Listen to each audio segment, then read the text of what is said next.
Sup gangsters, we alright? I love introducing myself by saying what's up gangsters because it's the last thing you expect to come out of the mouth of a guy that dresses like your fucking geography teacher. I always want to feel gangster as well, like I always want to roll up into a club making a good first impression. Joe eyes on me like a motherfucking G, yeah? But instead the first thing that happens to me when I walk through the front doors of the club is my glasses steam up.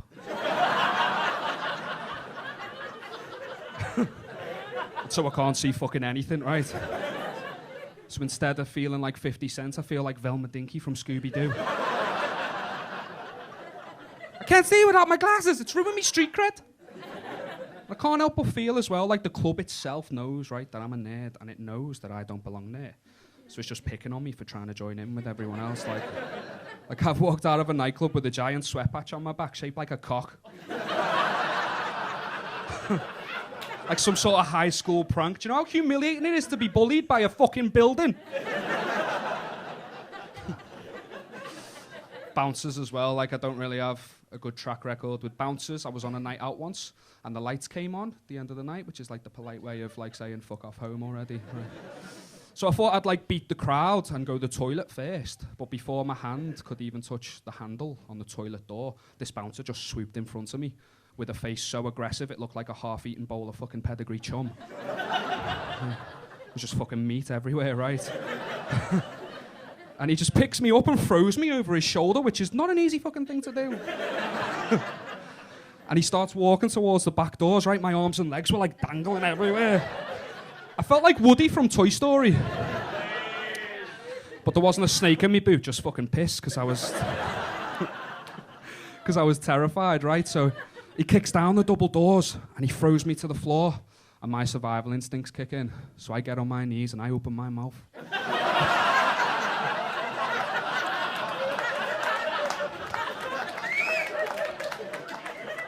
I've never heard a round of applause for like a self-rescue blowjob before.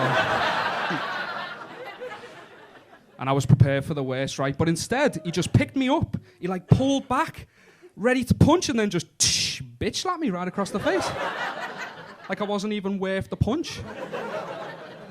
I'd have rather have been punched, because at least that commands a bit of respect, do you know what I mean? But he just slapped me instead, and what was even more unexpected was the fact that I like looked at him like a lost little lamb. And then I bitch slapped him right back. But with too much bitch and not enough slap. And so we found a staircase and threw me down it. But I like to think that I came out on top in that situation because he could have gotten a blowjob. He could have. But instead he spent his night mopping a pissy staircase, so I win, I suppose. They're too loud as well, nightclubs too loud, so you can't have a conversation. The only chance you've got of pulling is to seduce via the art of dance, right? And on a list of the many things I can't do seductively, just moving in general is number one on that list, right? And it doesn't help that when I've had a drink, I think the best dance move at my disposal is to go up to the nearest available girl and start shaking my moneymaker all over her like I'm the fourth member of Destiny's Child. I'm just like, oh no, oh no, I don't think you're ready for this jelly. I don't think you're ready for this jelly. You weren't ready for that jelly, were you, mate? And judging from the black eye I woke up with the next day, neither was her boyfriend. Another dance move I seem to think is acceptable after a few drinks is to just like gyrate my stuff all over the place. Like some sort of exotic belly dancer. Just let themselves go, so it's like all belly and no dance. And just when it couldn't get any worse, the lasso comes out. Yeah, we're working with a horny cowboy.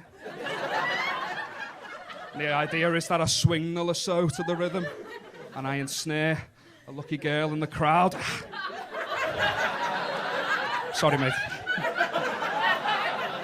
And the idea is that I pull them towards me seductively, but they always stay fucking still.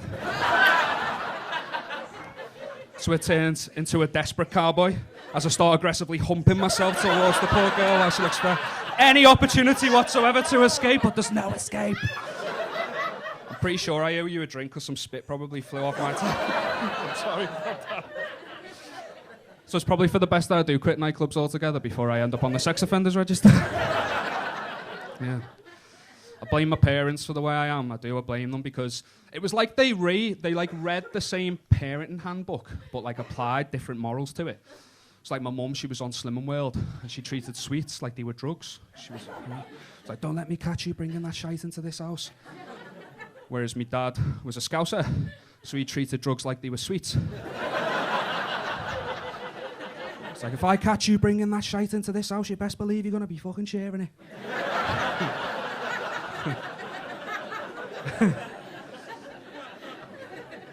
And my mum, she always taught me to be inquisitive, always ask questions.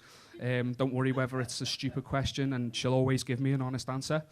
And a prime example of this is when I was 7 years old, I heard the word organism for the first time in an episode of the Spider-Man cartoon. And the reason I remember this is because I misheard the word organism. And my mum got the shock of her life when her 7-year-old son asked her what an orgasm was in the middle of Primark. And then I got the shock of my life when she told me exactly what an orgasm was in the middle of Primark. I was like, I don't think that's what was in Spider-Man, Mum. Unless that's what his webs are made out of. My main concern, though, was does Spider-Woman do the same thing? And she was like, she probably tells people she does. But 9 times out of 10, she'll be faking it. My mum and dad, like I said, they had different morals, and another example of this was a friend of mine asked me a would you rather question, okay? And the question was, what would you rather do for £1 million?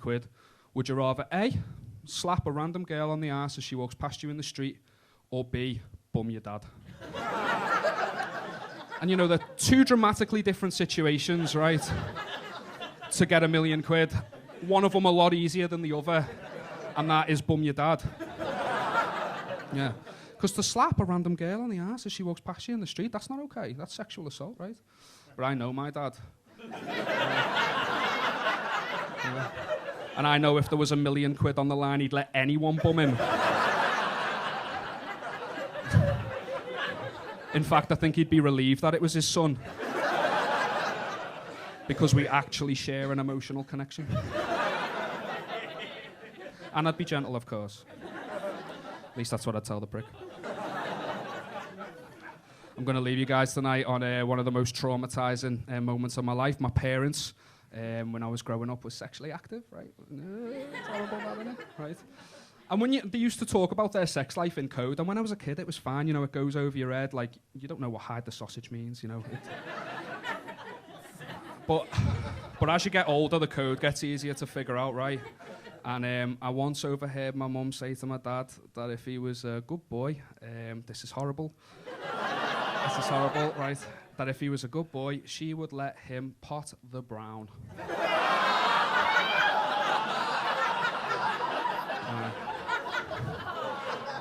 My mother, ladies and gentlemen, my mother, right? Says a lot about her hygiene, really, because I'm pretty sure I'm also supposed to be pink. But pot the brown, right? I can forgive the fact that my parents were being adventurous. Do you know what I mean? Like, they're a couple, they're allowed to do that.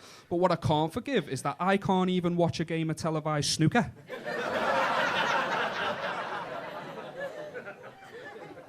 Without images of me mum taking her up to Ronnie O'Sullivan.